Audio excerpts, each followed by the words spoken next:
How's it going, YouTube? This is Wi-Fi Memory here today, bringing you guys some more VGC 2021 action. In today's episode, this is going to be a little bit of a short episode, but I really wanted to showcase this battle in its own episode because this battle was super crazy.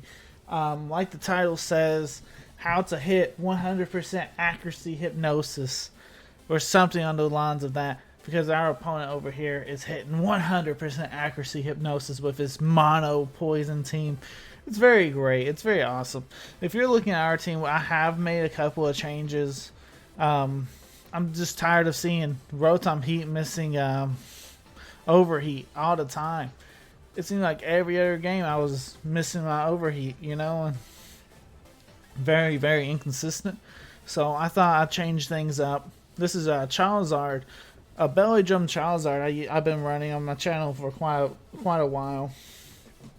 I thought maybe he'd be a good fire type, you know, to use. That I kind of just had laying around. My thought process of my lead and who I'm bringing and stuff. Charizard and Didi to help me maybe get a follow me belly drum off, and then I just thought maybe I can go from there. You know, I mean, we brought Whimsicott in the back, so when Indeedee did faint, we could set up an instant tailwind. And I think we had Dracovish. Dracovish just hit his team super hard. For the most part, he didn't really have a way to stop Dracovish.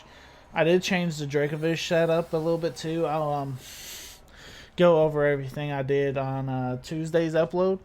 That'll be my more in-depth video. This is just kind of like a get an upload, and I kind of wanted to showcase this because this is a really cool team that I did happen to go up against on the rank ladder. Turn 1, like I already mentioned, we want to go ahead and set up a belly drum, and I believe we actually went ahead and went for expanding force, and that was either I did the expanding force or I did follow me. I didn't even pay attention that second ago. But what my opponent's going to be doing is going for Sweet Scent Salazzle. And just kind of being a little bit ahead of myself. But what Sweet Scent does, it lowers my evasion, which I did go for follow me. But it makes both mons lower their evasion. So it just makes it to where my mons have a harder time to dodge the attacks. And you see where it says harshly failed. That means -2, I'm pretty sure. So they were just able to go straight for a hypnosis, and it's, like I said, 100% accuracy in theory.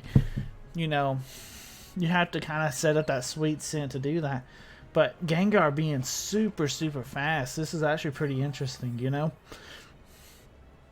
We did get our belly drum set up, but we're slower in this Gengar, and so I don't necessarily know what Gengar's base speed is, but that really kind of slows us down a little bit. So he probably definitely a timid Gengar, because we are a jolly Charizard. But yeah, his Gengar's faster, and now he's able to hit these hypnosis. It's not looking too great for us, you know. He switches his Salazzle out. Don't want Salazzle to take any big damage, you know. Neoligo comes out, and he goes straight for another hypnosis. Both my mons are asleep now. This is not looking great at all. Not looking great at all. So what I ended up having to do this next turn, I believe we switched Charizard out and for Whimsicott. And at that point, Whimsicott, I pretty much want to fodder it and trying to get some turns of wake up. Trying to get Indeedee to wake up, because Indeedee can actually punish this board still. Indeedee was a fantastic bring in this game just because of it being a psychic type. But our opponent's playing super well at the moment.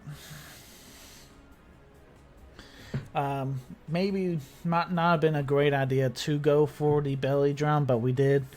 We probably, I mean, I didn't see the strategy coming. I just thought he was going to go for like an icy wind or something. Definitely didn't see this combo coming. Icy Wind does come out, though. Does a lot of damage to our Whimsicott. Yeah, Whimsicott's definitely not one of those bulky mons, but Whimsicott's a great support mon. Gengar is Life Orb as well, so that's probably not helping our case any on surviving, you know. But yeah, Lego going for that Meteor Beam, wanting to get rid of our Charizard, and I was okay sacking our Whimsicott to keep our Charizard alive. So that is what it is, you know. I believe Indeedee does wake up though this turn, which is fantastic, and we were able to get a big expanding force off, which actually KOs the Gengar here. It is ×4 effective, so I believe it is. I want to say Ghost gets hit super effective by Psychic, but it could just be I think that was just Gen 1. I'm not too for certain though, to tell you the honest truth. But yeah, we're still doing a ton of damage. He brings up Salazzle, and I got Dracovish. One thing though is I have to Dynamax our Dracovish. I don't want Dracovish to take too much damage from the Anialigo. So Dynamaxing Dracovish, which doing this, I had to think twice about it, but this Dracovish is a little different than what we've been running. We've been running a Choice Band. This Dracovish has Mystic Water, so when we do Dynamax, we are getting a very powerful water move off. You know, so, and I think I like Mystic Water a little bit better than Choice Band, at least for this team, because there's so many scenarios where I wanted to go for Protect. But if I had Choice Band, I couldn't do it. So, this is the Dracovish I've been running on a lot of my other teams. So this is a different EV spread. I'll have to update our Pokepaste, which I'm going to try and do for Tuesday's upload. Just, but yeah, I'll definitely get the rental code out and everything by Tuesday. So be on the lookout for that. But yeah, we go ahead and get our Dracovish Dynamaxed up here. And I believe he actually max guards Neoligo turn 1, if I'm not mistaken. But man, how many times have you ever seen Dynamax Dracovish? Dracovish is just one of those mons that you hardly ever see Dynamax. But most of the time when you do see him Dynamax, he has to do something awesome. And yeah, pretty much as a follow me, I think the Salazzle goes for like a Heat Wave. Nothing too crazy. Dracovish and Indeedee both take it pretty well. That was a critical hit on Dracovish. Yeah, we take it just nicely. But yeah, we have to target the Neoligo here, so I'm definitely going for like those big max geysers. I was thinking about going for expanding force, but I think ultimately I just couldn't bring myself to do that, so I went for the follow me with our Indeedee there. Can't have this Neoligo just knocking us out, because Neoligo can punch us pretty hard. But yeah, get that follow me off. Pretty much sacking Indeedee at this point, because Indeedee's not necessarily, I mean, Indeedee could be a nice win con, but I think our win con now is the Dracovish. We kind of set that in stone, you know, Dracovish being our win con. Get rid of this Neoligo this way. He does get rid of our Indeedee, so that's one thing, you know. Max Geyser comes out. As long as it did over half, which it does, we're fine. Actually, it looked like how the speed bar was going, it was at least going to be like 3/4 of its damage.